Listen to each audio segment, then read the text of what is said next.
bienvenue dans Puissance Mama. Je suis Adeline, coach en développement personnel, et dans ce podcast, on parle d'introspection, de maternité, de parentalité et de puissance. Alors tout d'abord, merci d'être là et bienvenue dans ce tout nouvel épisode. Aujourd'hui, j'avais envie de vous partager un moment hyper personnel, l'annonce de mon homosexualité à ma grand-mère. Alors déjà, rien que le mot annonce, je trouve que c'est une phrase un peu dure, parce que je trouve que dans ce cas-là, dire «ah non», c'est comme si je devais rendre des comptes, en fait. Comme si c'était un malheur qui s'abattait sur la famille, alors qu'on est bien d'accord que personne n'annonce, qu'il est, hétéro, par exemple. Et ça, forcément, ça vient titiller mon sentiment d'injustice. Pas facile. Alors pour commencer, je remonte un petit peu en arrière, avant d'en parler à ma grand-mère, j'en ai parlé à mes parents et à ma sœur.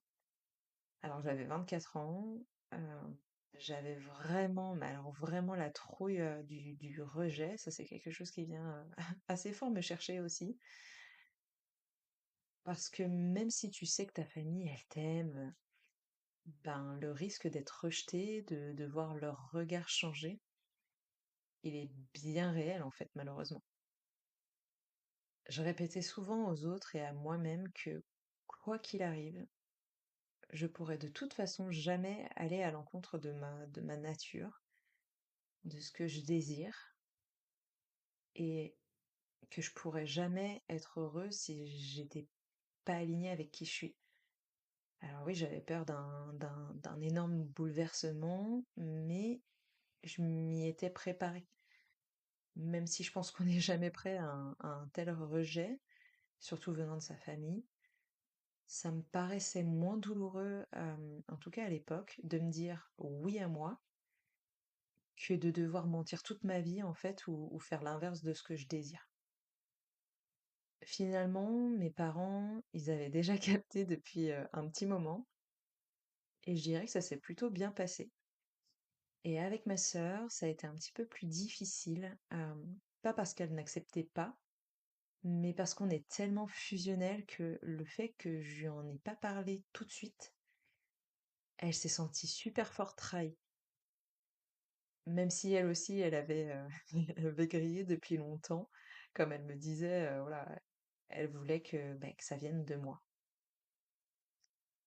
Et puis il y a eu ma grand-mère. Alors pour la petite histoire, c'est pas moi qui lui ai dit. C'est ma mère qui a pris le relais volontairement en voyant ma panique.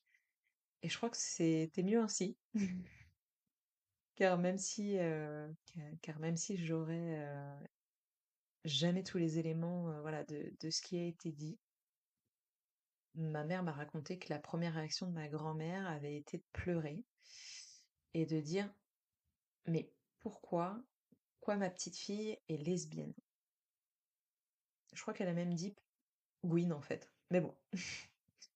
Et en gros, c'est comme si elle venait de lui annoncer que j'étais gravement malade en fait. Alors je sais que parfois c'est plus difficile pour les anciennes générations de digérer ce genre d'infos. Euh, mais quand tu penses qu'il y a pas si longtemps l'homosexualité était encore vue comme une maladie, je trouve enfin ouais, je trouve ça hyper violent en fait.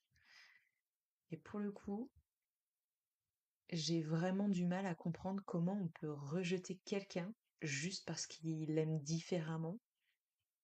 Enfin, à partir du moment où tu ne te fais aucun mal à personne, à quel moment ça devient un problème pour les autres? Ça, c'est quelque chose qui m'échappe, mais totalement, en fait. Je pensais pas que ça me toucherait, ce sentiment de rejet, de distance. En fait, ça m'a touché plus que je le pensais, en fait. Je pense qu'il y a, je pense que je peux pas m'empêcher de penser que ma grand-mère paternelle n'aurait jamais rejeté la personne que je suis par rapport à mon attirance. Elle était croyante et elle a d'ailleurs grandi à la DAS avec des sœurs.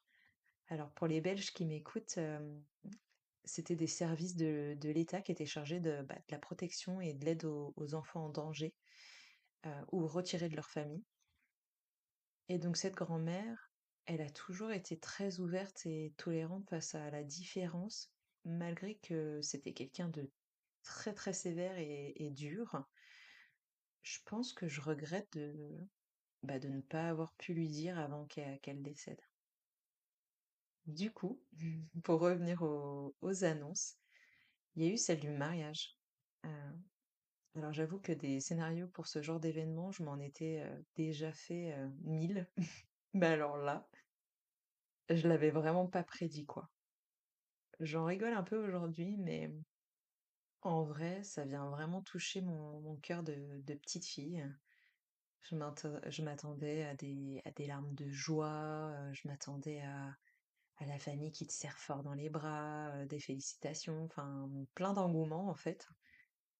Bref, je me suis fait un peu un film, hein, on va pas se cacher. Et là, j'ai été percutée par quelque chose, mais de bien plus violent que ce que j'avais imaginé en fait. C'est le mutisme et l'ignorance de ma grand-mère suite à l'annonce. Je me souviens d'elle assise au bout de la table. Elle était en train de manger ses petits fours et le regard, mais complètement dans le vide, avec zéro réaction, zéro expression, comme si on venait juste de lui dire qu'on était passé chez le boulanger chercher du pain, quoi. Enfin, et ça m'a tellement choquée que je me souviens même pas si elle nous a félicités pour finir. Et je pense que de toute façon, mon cerveau s'est s'est clairement mis en protection, en mode c'est bon, enfin, c'est ton moment. C'est votre moment à toi et Julie, ne laisse personne le gâcher en gros, quoi. Alors j'ai pas envie de faire de suppositions, ouais, mais j'ai eu cette sensation qu'à ce moment-là, en fait, c'est comme si ça devenait concret pour elle, que c'était pas juste une passade, qu'elle réalisait, qu'elle allait devoir, composer avec l'idée que sa petite fille, est en couple avec une femme et mariée de plus est. Pourtant, elle apprécie ma femme, on passe toujours de très bons moments ensemble, mais on sent qu'il y a encore, à l'heure d'aujourd'hui, un truc qui coince. Ça fait maintenant 5 mois qu'on est mariés, après 7 ans d'amour et d'aventure. Et je crois que ma grand-mère n'est pas du tout au bout de ses peines. Euh, non, mais blague à part, je fais la maline et enfin, j'en rigole, mais j'appréhende quand même le jour où on décidera de devenir maman. Parce que là, j'ai bien peur qu'elle avale son dentier. Mais bon, ça c'est encore une autre histoire. Voilà pour cet épisode un peu spécial. Euh, Mamie, j'aime les filles. J'espère qu'il t'a plu. Et peut-être qu'il t'a permis de te sentir moins seule dans ces moments de vie parfois délicats. J'ai bien conscience que ma situation n'est pas la pire, que j'ai ce noyau dur, comme j'aime l'appeler, qui a toujours été là pour moi, dans tous mes choix de vie. N'hésite pas à donner de la force en parlant de puissance mama autour de toi, en partageant et en t'abonnant. Chaque commentaire et chaque retour compte énormément.